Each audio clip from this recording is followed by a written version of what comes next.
7 படங்கள் ஒரு 7 நாள்ல. படம்னா இங்கே ஷூட்டிங் நடந்துட்டு இருக்கும்போது இன்னொரு கம்பெனி கார் வந்துடும்.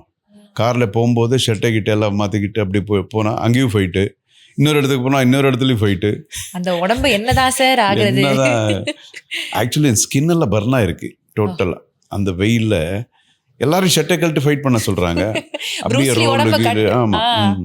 சில நேரத்தில் ஒரு டைரக்டர் சொல்லுவாங்க, அவங்க நடந்து வந்துட்டு இருக்கும்போது ஒன்றுமே இருக்காது, முன்னாடி இருக்காது சீனில்.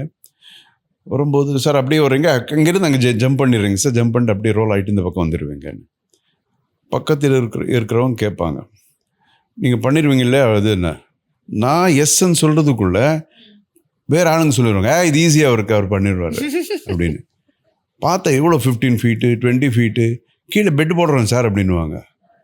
ஐயோ ஏன் கேட்குறீங்க, இந்த மாதிரி தேங்கோட அவ்வளோலாம் பண்ணிக்கிட்டு எந்த ஒரு ஃப்ராக்சர் இல்லாமல் இது வரைக்கும் இருக்கிறேன். அது மேபி அந்த ட்ரெயின்டு ஒரு ஆமாம், அது எனக்கு தெரியுது. அதனால அந்த நேக்கு ரொம்ப தெரிஞ்சு. அது ரொம்ப ஜாக்கிரதையாக இருப்பேன். அப்பா என்னெல்லாம் பண்ண வச்சிருக்காங்க ஒரு குழந்தைய. குழந்தையில கிடையாது, no but 17 is still a child தான். ஓகே, இப்போ வந்து இவ்வளோ கஷ்டப்பட்டு இருந்தாலும் நீங்கள் வந்து இந்த ஆடியன்ஸோட ரிசெப்ஷன் ஒன்று இருக்கும்ல, தியேட்டர் போகிறப்போ அவங்க விசில் அடிக்கிறது, என்ஜாய் பண்ணுறது, கிளாப் பண்ணுறதெல்லாம் பார்க்குறப்போ அது ஒரு ஹை ஒன்று கொடுக்கும். அந்த மாதிரி நீங்கள் உங்களோட படத்தை நீங்கள் தியேட்டரில் போய் என்ஜாய் பண்ணுறப்போ அந்த அந்த ஹை முன்னாடி எந்த கஷ்டமும் இல்லை. ஐயோ எப்படியெல்லாம் லவ் பண்ணுறாங்க தெரியுமா, எப்படியெல்லாம் பண்ணுறாங்க. எஸ்பெஷலி எனக்கு எல்லா பாஷையிலையும், ஆமாம், தமிழ், கன்னடா, மலையாளம், தமிழ், இது தெலுங்கு, எந்த நூக்கன் கார்னர் போனாலும் அப்படியே வயசானவங்களெல்லாம் எப்படி பிடிச்சிருவாங்க. ரே என் பையன் மாதிரி இருக்கிற, என் பேர மாதிரி இருக்க, இப்படியெல்லாம். ஸோ அதெல்லாம் எவ்வளோ பணம் கொடுத்தாலும் you won't get that kind of love.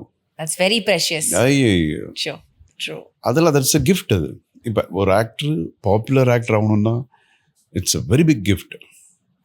Where will you get this kind of love, where will you get this kind of மணி?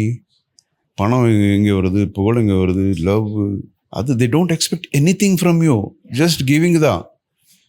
இப்போ ஆடியன்ஸ் அப்படிங்கிறது ஃபேன்ஸ்ன்னா அவங்க எதுவும் எக்ஸ்பெக்ட் பண்ண மாட்டாங்க, அவங்க கொடுக்குறது தான் அவங்க. ஸோ இது எங்கே கிடைக்குது? So slowly you started understanding, அதோடைய வேல்யூவை புரிஞ்சுக்கிட்டு அழகாக. ஆமாம், I understand, I respect that love so much.